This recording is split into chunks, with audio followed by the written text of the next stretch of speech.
नमस्कार. आज आपण शेअर मार्केटमध्ये यूज होणाऱ्या डिफरंट टर्म्स पाहणार आहोत, ज्याचा तुम्हाला ट्रेडिंग आणि इन्व्हेस्टमेंट करताना नक्कीच फायदा होईल. तर इथे आज आपण 5 टर्म्स शिकणार आहोत. बोनस, स्प्लिट, बायबॅक, डिव्हिडंड आणि स्टॉप लॉस. तर फर्स्ट आहे बोनस. तर बोनस म्हणजे काय? जेव्हा कंपनी आपल्या सॅलरीपेक्षा आपल्याला अधिकचं काही देते, तेव्हा त्याला बोनस म्हणतात. हीच संकल्पना शेअर मार्केटमध्ये देखील समाविष्ट आहे. तर तुमच्याकडे एखाद्या कंपनीचे शेअर्स असतील, तर ती कंपनी तुम्हाला कधी-कधी बोनस म्हणून एक्स्ट्रा शेअर देते फ्रीमध्ये. जसे की हा रेशो असतो एक 1:1 किंवा 5:1. जसं की 1:1 म्हणजे एका शेअर मागे 1 शेअर. 5:1 म्हणजे 5 शेअर्सवर तुम्हाला 1 शेअर फ्री दिला जातो. तर ह्याला बोनस शेअर असं म्हणतात. सेकंड टर्म आहे स्प्लिट. तर एखाद्या शेअरची व्हॅल्यू खूप जास्त वाढली तर ती सामान्य माणसांना देखील विकत घेता यावी यासाठी त्याची प्राईस स्प्लिट केली जाते. जसं की आता आपण रिसेंटली बजाज फिन्सर्वमध्ये पाहिलं, त्याची शेअर 17,000च्या आसपास काहीतरी ट्रेड करत होती. ती आता 1,700वर आणून त्यांनी ठेवलेली आहे. पण प्राईस स्प्लिट झाल्यावर ज्यांच्याकडे ऑलरेडी शेअर्स आहेत त्यांना बोनस शेअर म्हणून दिले जातात, ज्यामुळे त्यांची प्राईस ॲडजस्ट होते. नेक्स्ट आहे बायबॅक. तर बायबॅक म्हणजे काय? समजा आपल्याकडे TCSचे शेअर्स आहेत 3,000 रुपीजने आणि TCS कंपनीने बायबॅक अनाऊन्स केला, तर ती कंपनी तुमच्याकडून शेअर विकत घेते, लाईक माघारी घेते. कारण त्यांना त्यांचे शेअर्स वाढवायचे असतात. तर तेव्हा ती कंपनी आपल्याकडून समजा 4,000 त्यांनी अनाऊन्स केले की 4,000 रुपयाला मी विकत घेणार, तर आपला प्रत्येक शेअर मागे 1,000 रुपये फायदा होतो. पण मग आपल्याला लक्ष ठेवावं लागतं की कंपनी कधी बायबॅक अनाऊन्स करते आणि हे सर्वांनाच घेता येत नाहीत.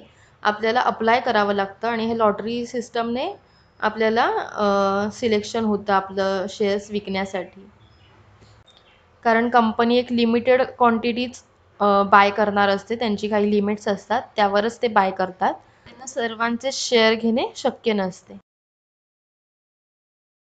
नेक्स्ट आहे डिव्हिडंड. तर डिव्हिडंड आपण फर्स्ट पार्टमध्ये पाहिलं होतं की डिव्हिडंड म्हणजे आपल्याला एक एक्स्ट्रा अमाऊंट दिली जाते. एक व्याज रुपी टाईपमध्ये तुम्ही बोलू शकता की तुमच्याकडे सपोज इन्फोसिसचे शेअर्स आहेत 25 आणि कंपनीने प्रत्येक शेअर मागे 5 रुपये डिव्हिडंड दिला.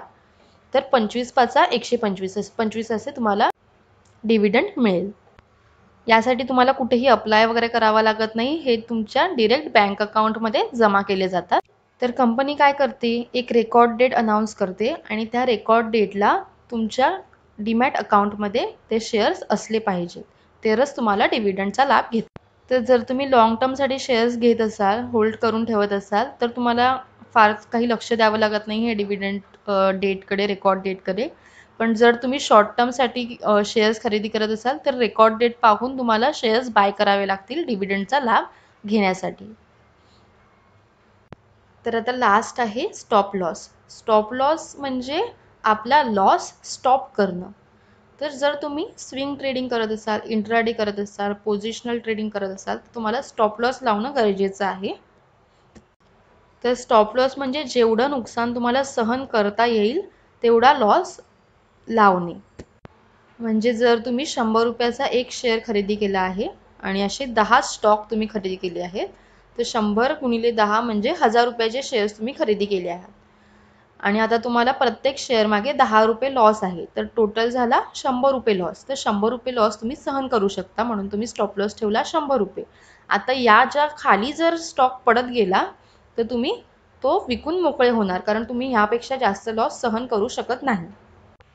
तर आता तुम्ही म्हणाल की 10 रुपये लॉस होईपर्यंत वाट बघायची काय गरज आहे? आपण 1-2 रुपये लॉस झाल्यावर आपण लगेच विकून मोकळं का होऊ शकत नाही? तर काय होतं, काही-काही वेळेला स्टॉक खाली येऊन तो परत वर जातो. कदाचित तो आपल्या बाईंग प्राईसच्या वर, म्हणून आपल्याला वाट पाहणं गरजेचं असतं.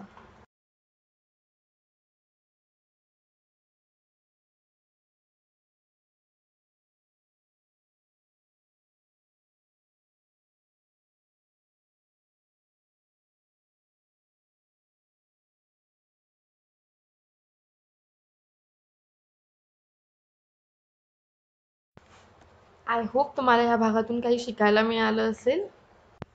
तर आजचा होमवर्क आहे, जर तुमच्याकडे ऑलरेडी शेअर्स विकत घेतलेले असतील तर तुमचं बँक अकाउंट चेक करा आणि कोणत्या कंपनीने तुम्हाला सर्वात जास्त डिव्हिडंड दिला आहे ते फाइंड आउट करा. थँक्यू.